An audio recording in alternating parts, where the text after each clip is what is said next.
মকসদ পূরণ হয়ে যায়।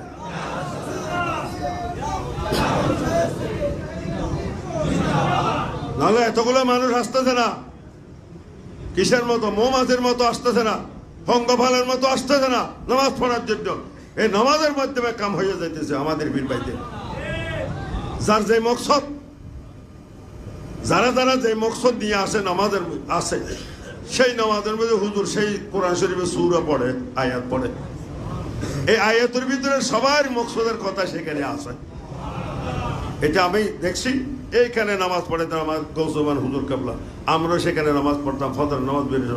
ঠিক যার যে মকসদ, ওই মকসদ অনুযায়ী হুজুর কোরআন শরীফে সূরা পড়তেন।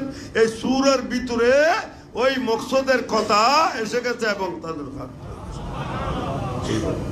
তো মহসেন সাহেব রহমতুল্লাহ আলাই, ওনাকে দেখেছি আমাদের একেবারে